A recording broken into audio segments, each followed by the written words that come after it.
Hi friends, Assalamu alaikum and welcome to my channel Amber Khan Live Your Life.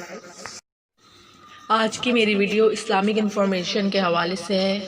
حضرت آدم علیہ السلام، اللہ تعالیٰ یہ بات بخوبی جانتا تھا کہ اس نے جو زمین و آسمان قائم کیا ہے، اس زمین کو انسان کی اشد ضرورت ہے۔ زمین پر قائم پہاڑ، دریا، چشمے، پیڑ پودے، گل بوٹے، مختلف قسم کے پھل، رنگ برنگی بے شمار اشیاء انسان کے لیے ہی تھی۔ اللہ تعالیٰ نے جو زمین پر نادر و نایاب چیزیں پیدا کی تھی وہ سب انسان کی ضرورت ہیں۔ فرشتوں کو ان سب کی بالکل ضرورت نہیں تھی۔ فرشتوں کا وجود نور یعنی روشنی سے ہے۔ وہ آسمان پر رہ کر اللہ تعالیٰ کی عبادت میں ہر وقت مشغول رہتے تھے۔ دنیاوی غذا کی انہیں اس لیے ضرورت پیش نہیں آتی تھی کہ انہیں بھوک و پیاس لگتی ہی نہیں تھی۔ زمین اور آسمان کو اللہ تعالیٰ نے قائم کیا۔ آسمان کو سورج اور چاند تاروں سے رونق بخش دی۔ ابلیس یعنی شیطان، جو کہ دراصل فرشتوں میں سے تھا اور اللہ کی عبادت میں سب سے بڑا تھا، حضرت آدم علیہ السلام کی پیدائش سے قبل وہ بہت عبادت گزار تھا۔ فرشتے بھی اس کی عبادت اور اطاعت پر رشک کیا کرتے تھے۔ آسمان پر کوئی ایسی جگہ نہ تھی جہاں شیطان نے اللہ تعالیٰ کی عبادت نہ کی ہو، سجدہ نہ کیا ہو۔ لیکن اللہ پاک کی بنائی ہوئی زمین منتظر تھی کہ کوئی زمین پر اللہ تعالیٰ کی عبادت کرے، اللہ تعالیٰ کی پیدا کی ہوئی بے شمار نعمتوں کا شکر گزار ہو۔ اللہ تعالیٰ نے انسان کے لیے ہی زمین بنائی۔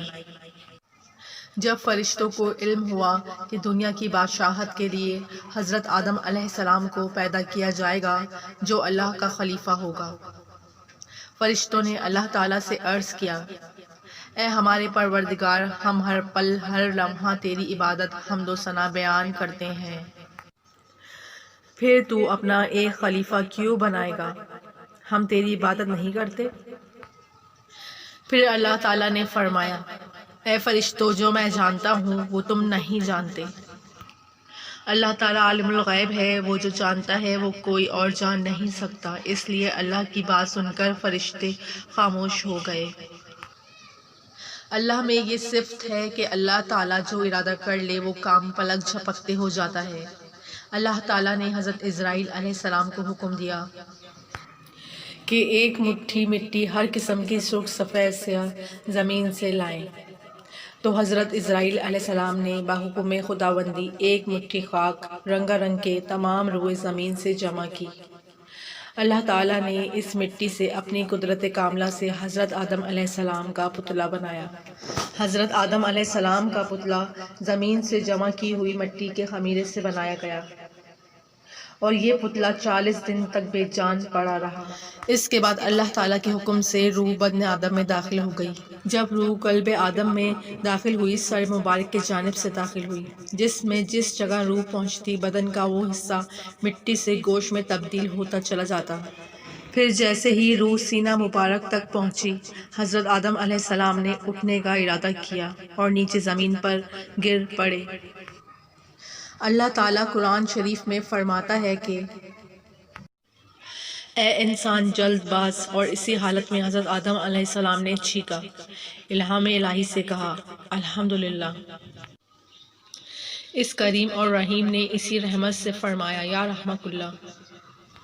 پھر اللہ تعالیٰ کے حکم سے ایک فرشتہ بحشر سے جا کے ایک جوڑا لایا اور حضرت آدم علیہ السلام کے زیر تن کیا اور خلعت الہی سے مشرف کیا اور تخت عزت اور عظمت کے بٹھا دیا۔ اللہ تعالیٰ نے اس پاکیزہ صورت کا نام آدم رکھا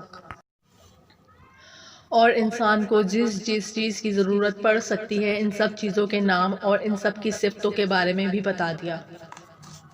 حضرت آدم علیہ السلام نے ان چیزوں اور ان صفتوں کے فوائد یاد کر لیے۔ جب اللہ نے فرشتوں سے فرمایا، اے فرشتوں، اگر تم سچے ہو تو مجھے ان چیزوں کے نام بتاؤ اور ان کی صفتوں کے بارے میں بتاؤ۔ فرشتوں کو صرف انہی باتوں کا علم تھا جو انہیں بتایا گیا تھا، اس کے علاوہ انہیں کچھ بھی معلوم نہیں تھا۔ اس لیے فرشتوں نے کہا، اے ہمارے پروردگار، ہم تیری پاکی اور حمد و ثنا کرتے ہیں، باقی باتوں کے بارے میں ہمیں کچھ بھی نہیں پتا جو ہم سے پوچھی گئی ہیں۔ ہم کچھ نہیں جانتے، تو حکمت والا ہے اور ہر بات سے باخبر ہے۔ اور پھر اللہ تعالیٰ کے حکم پر حضرت آدم علیہ السلام نے فوراً سب چیزوں کے نام بتا دیے۔